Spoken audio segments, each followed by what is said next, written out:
up, fam? We are back on the CEO Pulse podcast where you get the real, the raw, and the mind of entrepreneurship. And we're back on Mindset Mondays with my co-host and great friend, Justin Thorstad.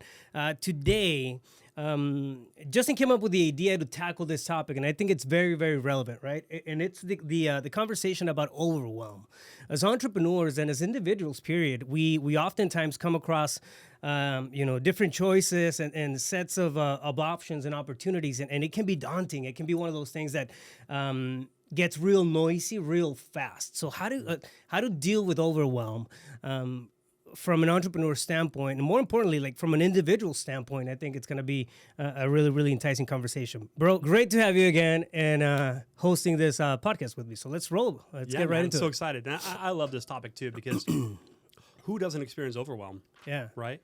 And especially if you have that vision and you're looking to create desired results in your life, you're going to be doing a lot of stuff. You're going to be a lot of things. You're going to wear a lot of hats, right? Like, how many times have you and I had this conversation? You know what I mean? Like, for those who don't know, Ralph is a serial entrepreneur and always got many projects going, which I think is so cool and exciting. And, but I mean, let me ask you, do you ever get overwhelmed? 100%. Yeah, right. I'm overwhelmed right now, I think. Yeah. So it's something that we all deal with. Yeah.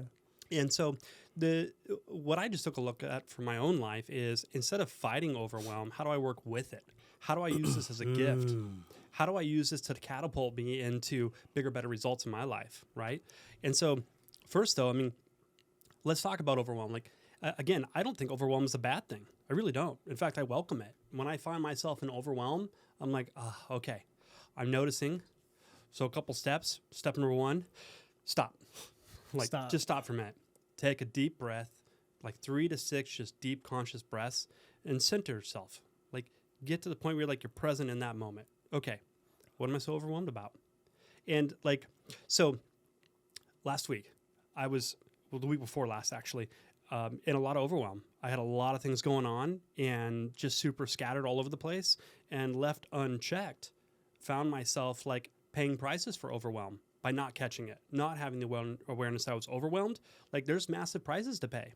Think about it. You become less efficient, less effective, and you knock your physiological state, your sympathetic, your parasympathetic nervous system, out of balance. You're not at a state of being at ease. You're not in homeostasis. You're in dis-ease, right? Yeah. And so left unchecked long term leads to negative consequences, and made myself sick.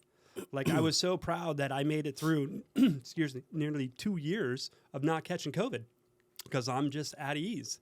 And I just found myself in a state of not at ease, man. Make my suppressing my immune system, leave me open and susceptible to disease.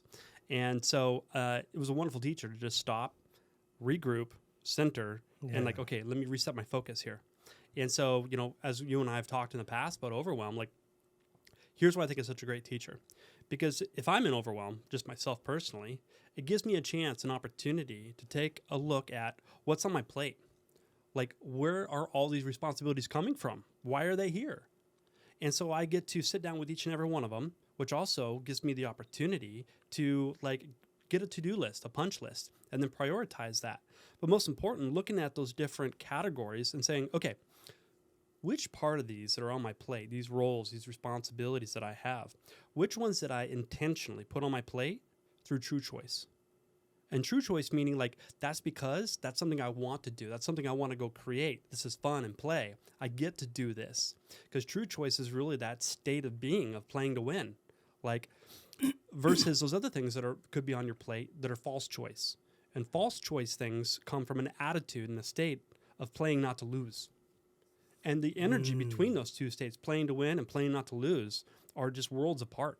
I mean, one is moving towards energy, moving towards what you want, creation, right. And one is moving away from what you don't want. So that's more survival states of being. You know what I mean? And what beautiful, powerful things are you going to create from that? Yeah. Yeah, no, I love it, man. And I hadn't really thought about it that way, right? True choice versus false choice, and moving towards pleasure away from pain. In the end, at the end of the day, it's different, very different types of energy and fuel that's gonna drive us. I think it really comes down to finding your truth, who you truly are as an individual, right? What are your aspirations? What are your dreams and desires that come straight from you? That can be a little bit more difficult to figure out than than than said, right? Because it really takes sitting down and then doing away with all that outside influences, all those outside influences, meaning what do I want, what do I truly want for myself, as opposed to what's being fed to me by my environment, by my circumstances, by my situations. And because I've been and I've caught myself being in the spot where I have a shit ton of stuff to do. And I'm doing this, I'm doing that, I'm doing that. And next thing you know, I'm into a project 2 weeks, 3 weeks into it.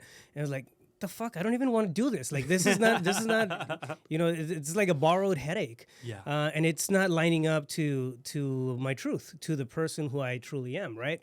In terms of joy, aspirations, and vision. And I think overwhelm can come in a lot faster when you're not standing in that space. Totally. And what I love about what you said is that your truth. So that would mean then having a purpose, having a mission, right? Because then everything that you decide to put on your plate, that you say, that you commit to, that you put your word on, that like, no shit, no kidding. If I put my name on it, it's a done deal. Right. And so how do you know what passed that test that it belongs on your plate because you're going to put your name on it? And that would be because it's in alignment with that purpose and that mission. You know what I mean? Right. So like the false choice things that we can tend to put on our plate, the energetic state that we create in such a way that causes us to say yes to those things that we take on but are not true choice, are things that like, well, in the moment I wanted to be liked, and so I said yes to this obligation, but it really doesn't align, right? Yeah. It's like it's taking on those things from a lower state that causes us to say yes. Yeah. So versus a true choice. Almost a need of for validation, which we can tackle that on the next live. Totally, yeah. Validation's a wonderful one. Are you looking for validation, doing things to get it, or are you creating that state? So yeah, but validation, significance, the need to be liked, people pleasing, all these false choice states that we can all be in, that we move through, and in those moments, not having the awareness of our true choice. Not having the awareness of, am I playing to win or is this playing not to lose? Yeah. That's causing me to say yes or no, right? Yep. So I just love that state of overwhelm, because that just means then I've gotten myself, by not paying attention, by not being conscious, by not being aware and present of what I put on my plate, that's not true choice. So break it down for us. It's when you say playing to win versus playing not to lose, what is the biggest difference? The biggest difference for me is playing to win is I decide. That's the true choice. It's that I'm saying yes because that's where my heart is. That's where my power is. Yeah. This is my creation. False choice is I have to. You know, like I'm a huge stickler on vocabulary and verbiage, like how people express things. Yeah. You know, oh, I had a great day. I had a bad day. No, you didn't. You had a day. You had a day. Yeah, you had a great you in your day, or you had a not so good you in your day. You know what I mean? Your day didn't do anything to you. You know what I mean? Like, we're not victims to our day. I love that. You know what I'm saying? It's Absolutely. Like, it's just a perspective, right? So there's lots of different things we could break down as far as what constitutes playing not to lose versus playing to win. But those are some of the biggest ones. Again, it's playing not to lose is, well, just doing enough to get by, and those results are good enough. Yeah. You know what I mean? Yep. But there's a lot of false choice in that. There's a lot of, well, I'm doing this because I have to. I'm doing this so that I can be successful. I'm doing this to get something that I think I don't currently possess, that feeling, that state. Yeah. Versus true choice is, I determine my state. Yeah. And no, we're not robots. Like, nobody's in playing to win 100% of the time. You're just not. We have biology. We have lives. We have mortgages. We have families. We have businesses. We have things. And reality unfolds. And it's not the reality unfolding that's doing anything to us. It's something that's already inside of us that's getting triggered by that reality, right? And so in those moments, that's the key to notice. Okay, am I deciding to say yes, or am I deciding to say no for my true choice reasons? Am I doing this because it honors me? Yeah, does it line up to me, to my truth? Does this resonate? The essential, being that I am. I think when, going back to the false choices, or it's... those can be driven by fear, right? It's just a fear of losing either a status, whatever you're in the middle of. Fear of missing out. Yeah. And I think, unfortunately, that's how most operate. I know I was in that space for a very long time. I would do things based off of just not wanting to lose. You know what? I want to pull the trigger on this. It's an opportunity. It looks like an opportunity. I don't want to lose out on that. I don't even like that. I mean, my first business was that, that whole thing. And I wrote that thing for 8 years. So, I mean, that can give you, that's a living example of what happens when you're not necessarily playing to win. I knew it was not going to be an end all be all. And I was putting, 8 years of my life into that business. But I just didn't want to lose out on the opportunity that I saw, but it didn't fit. It didn't fit well. What happened? I got burned out.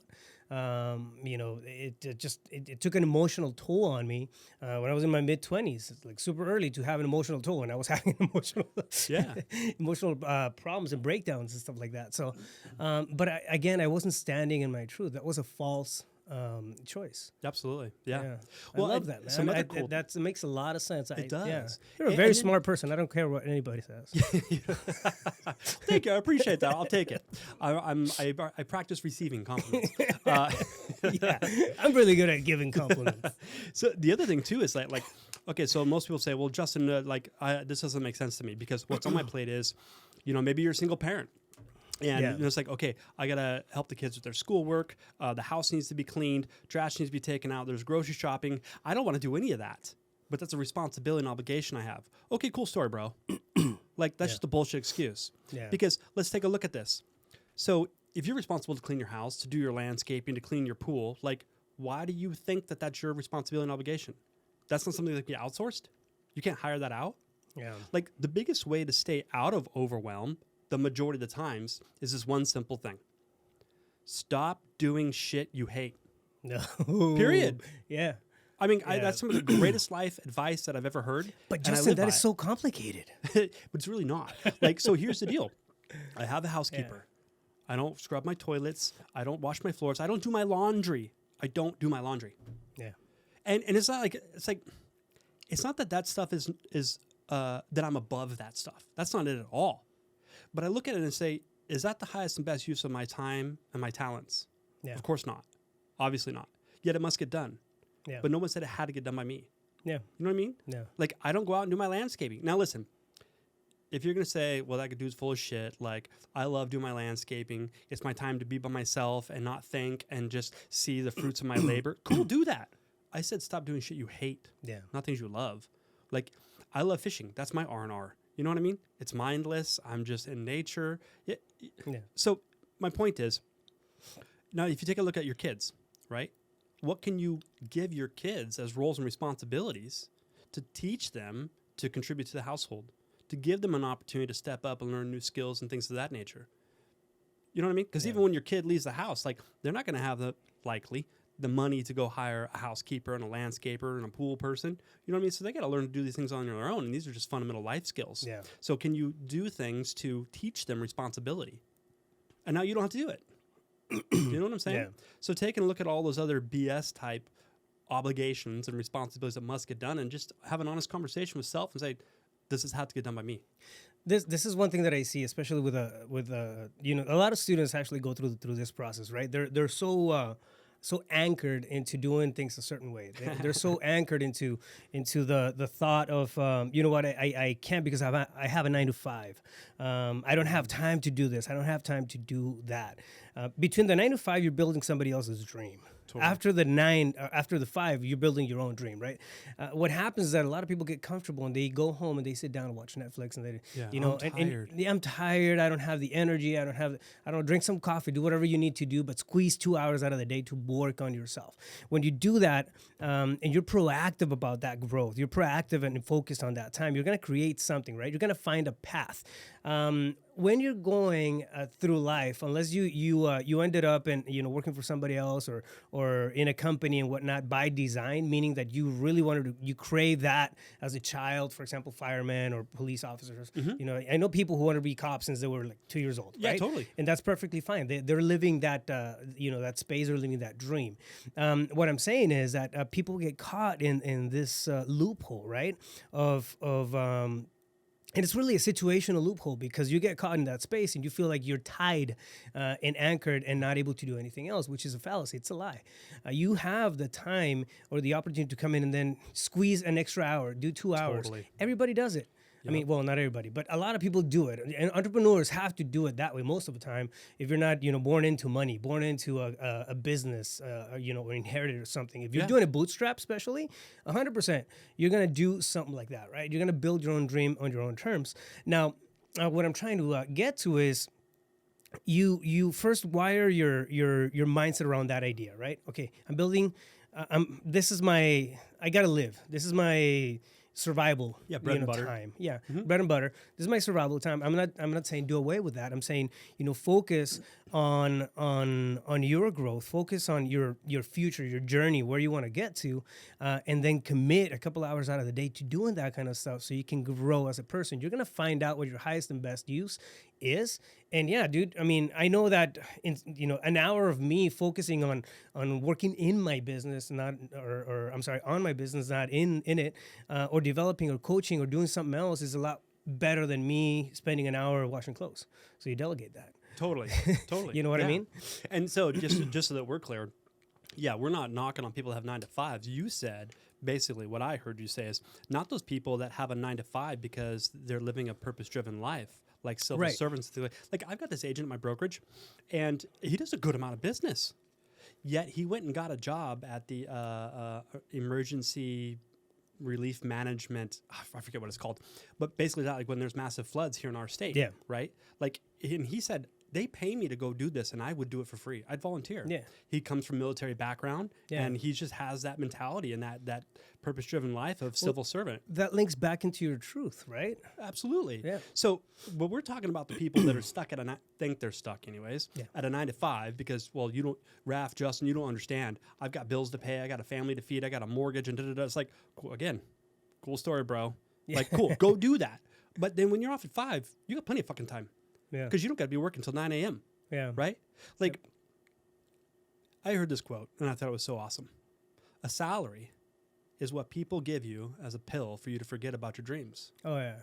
You know what I mean? Yeah. You've probably heard that one. Yeah, I heard it as a bribe to forget about your dreams, which makes perfect sense anyway. Yeah, you know what I mean? It's like, take that drug to make those dreams go away. Because you're building someone else's dreams, right? Yeah. And so if you got to go build somebody else's dreams to trade your time for money just so that you can survive, cool, do that. But no one said you're stuck. Because, like, someone broke it down for me one day. This was many years ago. He wrote 186. You got 186 hours a week. Break that down. How many of those do you work at your 9 to 5? 40. Yeah. So you got 146 hours left. What are you doing?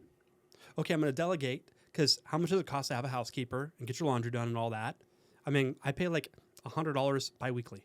Like, if you can't afford $200, your shit's broken, first of all. Right? You know what I mean? You got to do something. Give her the cable. You know what I mean? Then you don't have no excuse to sit your ass on the couch and watch TV and veg out because you're tired. You're really tired because you're not inspired. Yeah. You know what I mean? Mm-hmm. So, like, if you've got this dream that you want to create, that you want to bring to life, you want to bring to the market, and you want to build some wealth, like, go get it. It's so abundantly simple. I didn't say easy, but it's simple. If you just take a look at it that way. Like, okay, you're tired from working 9 to 5. Like, how do you shift your state to get inspired? Inspiration's from within. Yeah. You know what I mean? Maybe you got that vision we talked about last Monday. Yeah? Maybe take a look at your purpose and mission and enroll yourself. Create that state. Most people don't get done with their 9 to 5 and you're like, yes, I can't wait to go work on my vision. Some people do. And you know who they are by the fruits of their labor. You know what I mean? And it's like, if you do that and you're consistent, pretty soon you won't be able to afford the job. Do you know what I'm saying? Like real estate as an example. And you teach wholesaling and real estate investing. Like, if someone was to go out after their 9 to 5 and just go knock on doors and make some calls and send the letters and do the things, how much is one of those deals worth? You know what I mean? Like, I train realtors mostly, not just real estate people, but all entrepreneurs. And it's like, that one escrow could be worth $15,000. Yeah. What if you did one a month? Just one. That's it. Just one. That's $180,000 a year. How much are you making at your 9 to 5? Yeah. And you had to sell one house in 30 days? Yeah. There's ways of getting to that financial goal. I think one of the things that happens too for most is and again the reason I feel comfortable talking about all of this like this, it's because I was there. My financial thermostat wasn't there.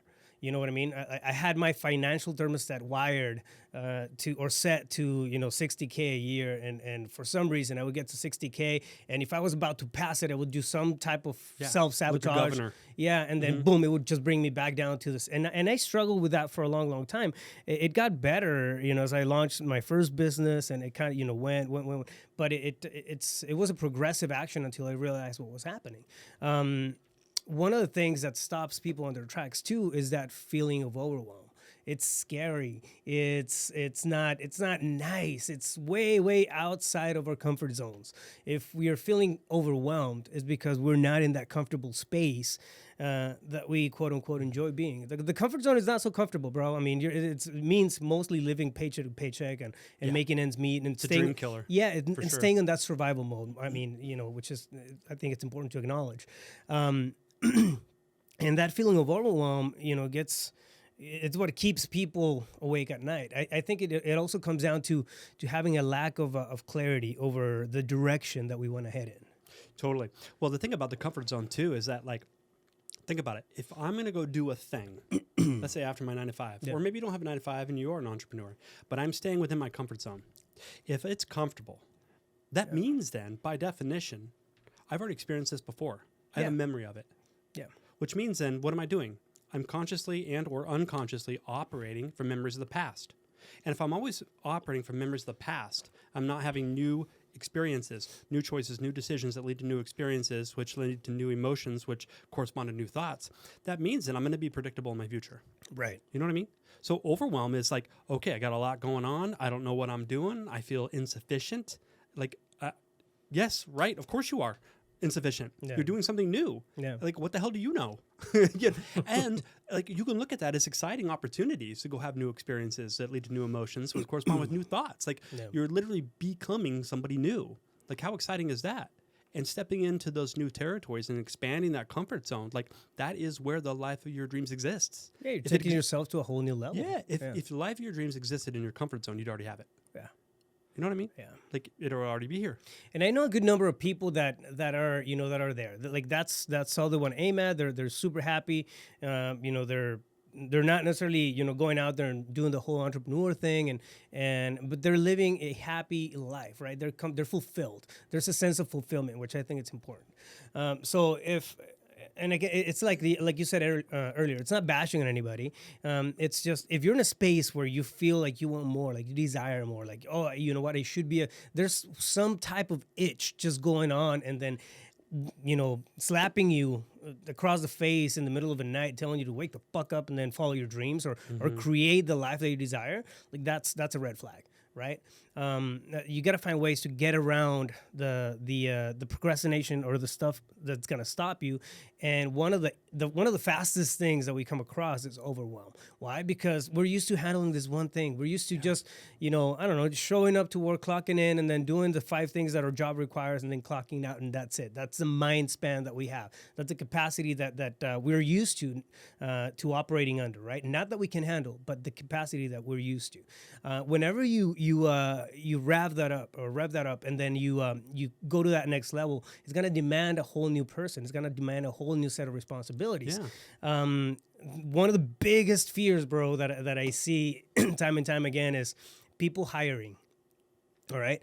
I'll coach people through the beginning of the process, and they get to a point where, okay, cool, now there's enough action going on, they need help. And the second they start thinking about hiring, like, oh, that's a lot of responsibility. And then the whole feeling again of being overwhelmed just showers them. Yeah, not only that, but I think for a lot of people, the overwhelm comes from the what if I fail? If I delegate that away, I have to release control. Yeah. You know what I mean? And that's scary. I know I experienced that in my business, but I wanted to circle back around real quick, that part you talked about like that gnawing feeling that you're meant for more, or there's something you should be doing, and you likely know what that is. Like, I believe that our spirit is always for expansion and fuller expression. So there's never enough. Yeah. But like, in the same time, I'm still happy and content with where I'm at. I'm still happy and content if it all was taken away tomorrow. I don't want that to happen. Yeah. But again, as we discussed last Monday, like that stuff doesn't define me. So, I mean, it's the reason I started the seminar company. You know what I mean? It's like there's always something within you, those gifts that you are to bring to the world and share with humanity. And so it's easy to become overwhelmed with that because then you're like, well, what do I do next? Where do I start? What do I need? Like, what's the plan? I don't have a plan. I've never done this before. Da, da, da, da. And the mind's just going, right? Yep. And that's why I believe like what we got, our men's mastermind, our tribe. You know what I mean? Yeah. It's like, and you've seen probably that meme before, like instead of baby showers, how about entrepreneur showers? Like when a friend's starting a new business, like let's get together, pull together resources. Okay, share with me your vision. Bring a bunch of diapers because there's gonna be a lot of there's gonna be a lot of shitstorms happening. Oh, no kidding. You know what I mean? Get some wipes. So, you know, but it's like, well, you know, like you and I, when we get together, it's like, okay, I'm stuck. Here's where I want to go. This is what I've been doing. And what am I not seeing? Like, get yourself a tribe, man. Get yourself some people that are also in motion, that are chasing their dreams. And maybe neither one of you know what the hell you're doing. But those two ambitious people on fire and, you know, like incompetent, insufficient, like are going to figure it out. If you just don't stop, if you just don't quit, if you just don't throw in the towel and you just keep moving, you're going to figure it out. It's going to unfold. It always does. Yeah. And so that overwhelm, I believe, whether it's overwhelm of hiring people, we can touch on that, whether it's overwhelm of just too much going on, whether it's overwhelm of I don't even know where to start, like those are all wonderful, beautiful states to become aware of and utilize that as a teacher of like, okay, this is here happening, not to me. This is happening for me, for me to have an awareness, for me to have a realization, a real truth. You know what I mean? So that I know how to get more information to be information. And the part about hiring, like, and especially if you've never hired anybody before, like, why don't you just sit down and write out what are all those roles and responsibilities you don't want to do? What is that $12, $15 an hour stuff that must get done to move the needle forward, but it doesn't have to be done by you? Because likely that's not your skill set as an entrepreneur. Your skill set is not inputting data and fixing the spreadsheet and you know what I mean? The little follow-up, follow-through type tasky things. That's not where the magic's made. Yeah. It must get done, though, right? It's supportive to move the needle forward. It's supportive to track that data so that you get those KPIs and things of that nature. But likely as an entrepreneur, your skill set is more so in enrolling people into your product or selling it and those types of things. You know what I mean? That's not $12, $15 an hour stuff. Yeah, there's always a period of a transition, right? Where you have to do everything yourself because you're ramping up. And especially, again, if you're a bootstraps entrepreneur, meaning that you're starting everything by yourself and just, you know, going off of this dream and trying to figure the whole thing out as you go. So but it's a transitionary period. One thing that happens, and you see it in mom and pop shops, you know, all the time, right? There's no, I think the decisions go, or the choices go from true choices to false choices. Let's use that as an example. Okay. The true choice is to follow my dream, right? Set up a business, set up this potential of a life that I want. Follow the vision. And that's true. It's your compass, and it's guiding you in a certain way. And then you set it up. You start going through the process, and you start building up. Boom, boom, boom, boom, building up. Couple of years go into it, and we start getting caught in these false choices, like you said. So we go from that desire to create something to that need to not lose something. Sure. And we shift. Sure, that can happen, yeah. Yeah, so it's everything is a period of transition, right? As we go through the process, the tasky stuff is going to have to be done. You're going to have to go through it. It doesn't mean that you have to be there all the time. Like, you can evolve, and then you can delegate, and then you can keep in mind what your highest and best, you know, use is as an entrepreneur. What's your talent? What's your God-given gift? Capitalize on that. Tap on that. And I have just a quick little story to share about how I'm a recovering controller, and well, because welcome. Yeah, my name's Justin. I used to always operate from the state of like, if it is to be, it's up to me, and if you want it done right, do it yourself. Like, that's what I was taught by my mom, who had an incredible work ethic, but she always worked minimum wage jobs. She was always the best at what she did, but never really learned how to earn money. That financial thermostat again. Exactly. Yeah. And so it was 2011, and the year before I'd done like 24 deals, and I was ramping up my business. It was completely demolished, had to reinvent it. And like as a realtor, and you know this, like you got to turn in files to your broker for them to sign them within a couple of days, right? Yeah. Well, there was twice that year where the office manager said, "Hey, Justin, you have a commission check here." I was like, "Sweet!" I was waiting on that because I was still living paycheck to paycheck. And she's like, "But we don't have a file for this property." I was like, "Oh, snap! Let me get that for you because they won't release your check until you give the broker everything they need, so they don't get in trouble with the Department of Real Estate." And so I just realized that this was a problem. Like I hated paperwork. I'm not a high analyst where I like crossing the T's and dotting the I's and making sure the paperwork's in line. Like it's just boring to me. I would rather cut my wrist with my cell phone. You know what I mean? Like I just don't want to do it. But I was reluctant to hire a transaction coordinator because I thought, what if they mess it up? Well, What if they mess up something and I lose a deal? I can't afford that. I can't afford to lose thousands of dollars. And I don't have, in my mind, didn't have steady income to pay them a salary. So I switched from I can't do that to how can I? How can I get this done? Because I don't want to do it anymore. And like, if I'm afraid she's going to mess it up, look at me screwing it up all over the place. I'm not even turning in files. So clearly I'm being like self-delusional here that I'm like somehow great at this because I suck.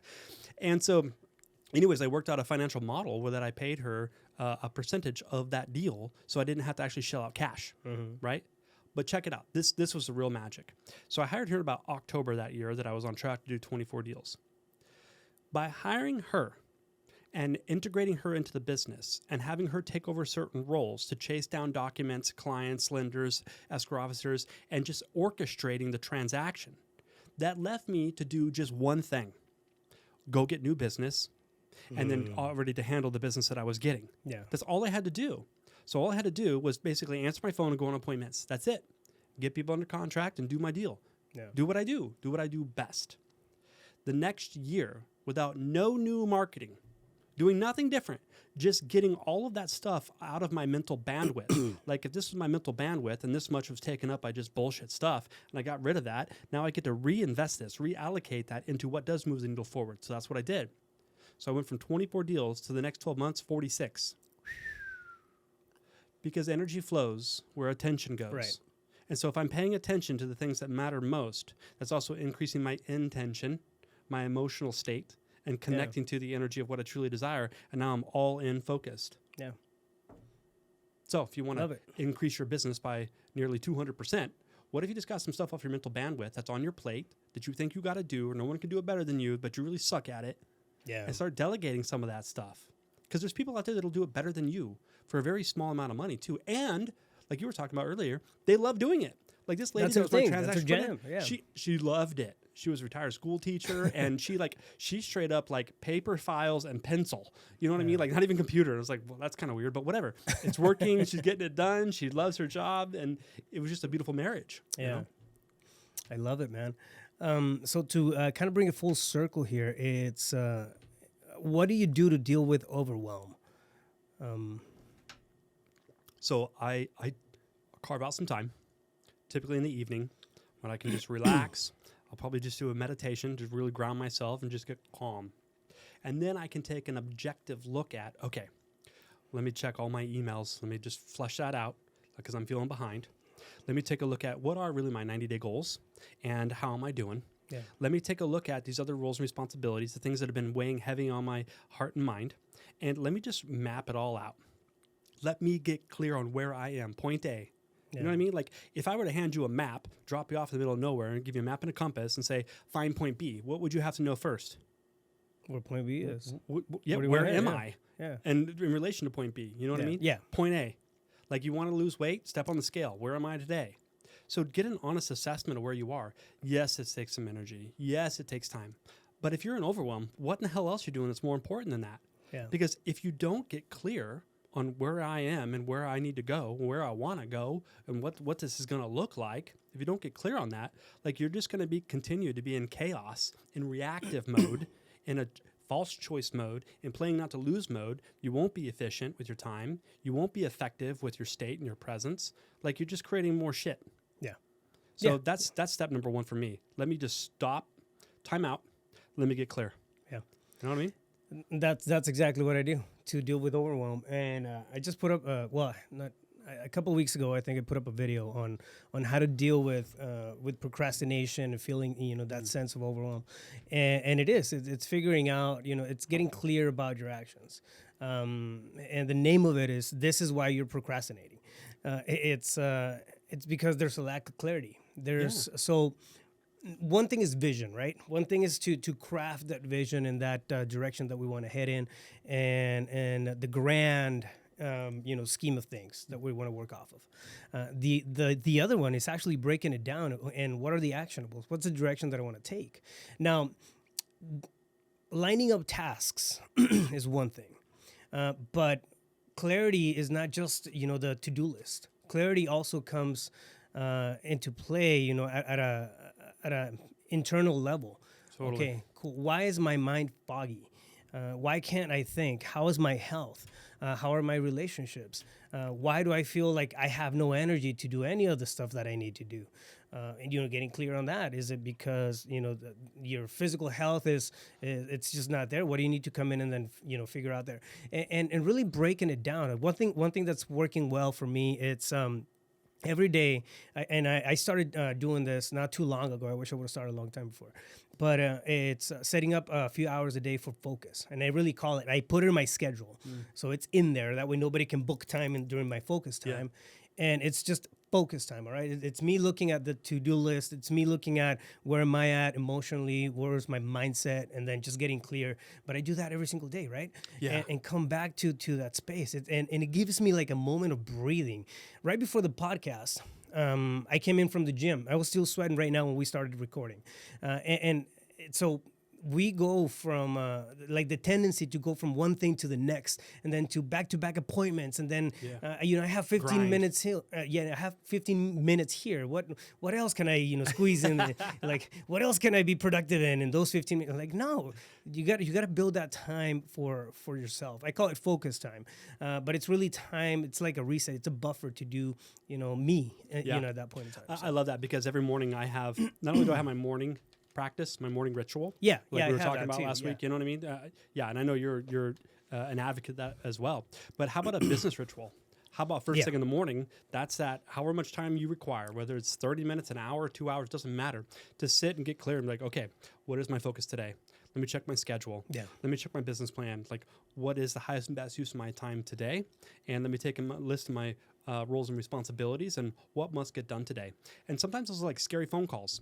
Like this morning, I was off last week, basically sick. And then so this morning, it's like, okay, it's time to get back on the ball. Yeah. All right. Now, before I get on the phone and enroll people into what I want them to do for their reasons, I got to enroll myself first. So that focus time, that business ritual is an opportunity to get yourself in that state to remind yourself, why am I here? What am I doing? I'm here to play to win. And let's go get into action. Pick up the phone and make the call. Yep. Yeah, totally. Tap into it.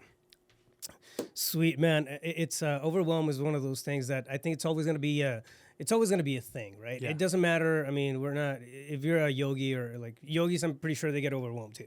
Like for whatever yogis get overwhelmed, whatever the reasons are. But it's important to have the awareness to deal with it. It's important to have the awareness of understanding, okay, this is shit. I'm feeling overwhelmed. Sometimes it's hard to recognize. Yes. And you just feel tired. My energy's low. I'm frustrated. I'm stressed out. I'm pissed off. I'm in a bad mood. You become acclimated to the chaos. Yeah, exactly. And you get in this dark mental space, and it's just a feeling of overwhelmness that can be, cured or remedied or improved through clarity.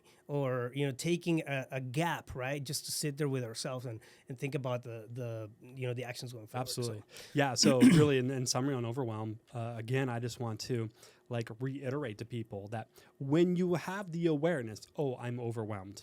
Yeah. And because I've been acclimated to this chaos for several days, a week, a month, whatever it is, and you finally have the awareness that you're in the overwhelmed state, stop for a minute and give thanks. Like, thank you. First of all, to myself for having the awareness, and thank you for me creating this situation of overwhelm, because overwhelm doesn't happen to you. You create it. Yeah. And thanks for being here, because now I get to learn some things. I get to learn some things about myself, and I get to recalibrate, reorganize myself, reorient myself so that I can move forward in a more positive trajectory. So thank it for being here, for you creating it so that it's your teacher. Yeah, it's an opportunity for growth. Absolutely. So ask yourself the question. This goes out to the audience. Ask yourself the question, next time you're feeling bottled up, next time you're feeling like you're stuck, or you're in a dark space, or you're just tired and you're pissed off, you're not in the mood, ask yourself if it's due to a sensation of overwhelm, being overwhelmed in whatever it is that you're doing. So Yeah, and I think if you just stop, take some time throughout your day, maybe set an alarm on your phone, like even once an hour, just to kind of get in the habit of what is my state right now? How am I feeling? Like, am I feeling survival emotions, doubt, worry, fear, anxiety, all those kinds of things? Or am I, no, I'm inspired, man, I'm focused, I'm moving forward. Yeah. And if you just keep checking in to your state, how am I being right now? That's a great indicator for you to build your awareness so that you can prevent more situations of overwhelm, more chaos, more reactivity, more anger, more frustration, all those kinds of things. So you're your own best teacher. Yeah, 100%, man. I love it. All right, Justin, where can somebody follow you if they want to, send you questions or just reach out and have a conversation and whatnot? Yeah, man. JustinThorstad.com talks about Libertas, JT seminars, things like that. But either Instagram, Facebook, just search Justin Thorstad. Sweet. So JustinThorstad.com and Justin Thorstad in social media. You can also follow me on Rafael Cortez, CEO, YouTube, subscribe, share, like, and do everything else that... All the things that people do to, like, when they see something good and then they push it out. Yeah, do that. So with that being said, thank you guys so much for hanging in with us. It's another episode of the CEO Pulse podcast on the Mindset Fridays. Oh, no, Mindset Mondays. Mindset Mondays, yeah. I'm thinking about Friday already. My mindset. All right. Another episode of the CEO Pulse podcast, Mindset Mondays. And we'll catch you on the next one. Stay focused. You got this.